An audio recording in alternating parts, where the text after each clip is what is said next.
também me lembro de receber a instrução, não vamos falar de quem para não jogar na fogueira, mas de que eu tinha que tomar cuidado porque os repórteres de outros veículos Isso. podiam querer saber alguma coisa do bastidor, de como era o clima dentro do Estadão. E aquilo não era interessante para o Estadão, evidentemente, porque tinha uma crise instalada, né? Na redação. Não, Aquilo manchava o Não, nome do Estadão, né? O diretor não. de redação do Estadão tinha matado a tiros naquela época já ex-repórter, mas uma jornalista que trabalhou Isso. no Estadão e que tinha um relacionamento amoroso com ele. Né? Eu acho que o esforço que foi feito, que do meu ponto de vista é compreensível, é separar a instituição da pessoa. Da figura, né? exato. Claro que é um fator que tem que ser considerado na cobertura, né? O autor do crime é o diretor de redação do Estadão e tal, né? Mas o esforço da empresa foi esse, olha, a instituição não compactua com isso, não sei o quê, e tentar isolar. Acho que esse foi o esforço, né? Mas para quem está de fora, né? Que realmente até não tem entendo nenhuma, não tem como falar do crime sem citar Estadão. Não, e não tem nenhuma Quem tá responsabilidade da instituição, ele está em fuga. Ele estava em fuga. Ele estava em fuga e era um crime que só não aconteceu lá dentro, mas ele foi desenhado lá dentro, porque o motivo do crime era uma relação amorosa que não deu certo. Hoje seria um feminicídio. Hoje seria um feminicídio. Na época não existia isso na legislação, né? Mas hoje, né? Hoje o Pimenta Neves teria sido condenado a 40 anos de prisão, porque foi um feminicídio. Agora, uma coisa que chamou muita atenção no fato, a reação da família. A família reage.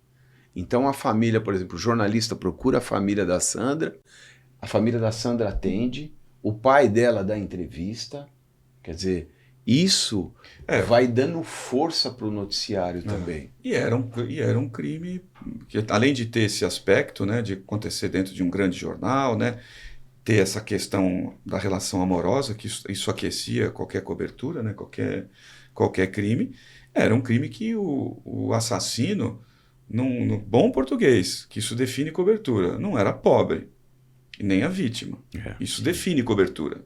Essa questão da família, eu aprendo muito, né, atualmente lá com os procuradores e com os promotores de justiça do Ministério Público de São Paulo. Faz um parênteses, o Cláudio hoje é assessor de imprensa. Assessor de imprensa do Ministério Público aqui de São Paulo. Eu aprendo muito com eles que, assim, tem uma dimensão do crime que às vezes a imprensa não percebe, que é a dimensão da vítima. Né? A gente foca muito na questão do réu, vamos dizer assim, falando em termos processuais, né?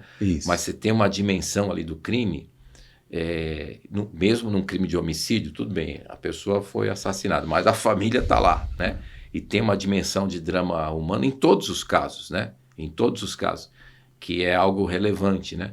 Tanto quando você fala do sistema de justiça, que na medida do possível, né? A dor dessa família, ela tem que ser atenuada, né? Você tem que considerar a questão das vítimas, né? E também na imprensa, acho mesmo, né? A gente tem que ter essa dimensão, né? Do drama, né? Aí tem uma sequência, a gente seguir a ordem cronológica, tem uma sequência, o Pimenta mata a Sandra, ele foge, porque ele também tinha formação jurídica, ele sabia que ele tinha que sair do flagrante. Ele era advogado, ele sabia que ele tinha que sair do flagrante por 24 horas pelo menos, e ele foge, e vem segunda, vem terça, e ele aparece internado num hospital. Numa clínica. Isso. Como se ele estivesse muito mal, e aí, em tese, já estava fora do flagrante. Vamos falar o bom português também. A polícia trata de forma diferente, acusados que tem uma classe social elevada, porque quando não entra na clínica e leva preso. O Pimenta Neves, era o diretor do Estadão, e ele tinha advogados de primeira linha. O primeiro advogado dele era o Antônio Cláudio Mariz de Oliveira, que, se não era o melhor criminalista do muito país, conceituado. É um dos, né? Até hoje, um nome conceituadíssimo. Então, assim, aí eu queria fazer dois paralelos aqui. Primeiro, a gente tinha um criminoso ali, jornalisticamente falando, aquilo gerava conteúdo, gerava matéria. Dentro do Estadão, a gente fazia as matérias com cuidado. Eu não sei se você se lembra bem disso, isso é muito claro para você, nesses dias seguintes que a gente estava na redação, e o Pimenta Neves telefona para a redação, já internado, e reclama da cobertura, e eu sei disso porque A reclamação chega até mim. Ele diz, nossa cobertura está horrível, a da Folha é melhor. Eu recebi essa ordem. Eu ouvi esse comentário na redação. Acho que foi o Maim que comentou comigo, mesmo que eu tinha ligado, né, que avisou o doutor Rui. Ele fez esse comentário. É muito curioso, né? Porque é mais, assim como eu falei em relação ao diagramador, esse é o menor dos nossos problemas, né? Se está dentro do projeto gráfico ou não. No caso do Pimenta, que jornal está melhor na cobertura é o menor dos problemas para ele também, não é verdade? Exato. Mas ele tem um problema maior, né? Ele queria uma cobertura, juridicamente falando, pró-réu, né? Porque ele não queria ser tratado como... Naquela época, a gente sabe que hoje ele já entende, assume, aceita a gravidade do crime que cometeu, mas naquela época, logo depois, ele tinha uma postura muito arrogante.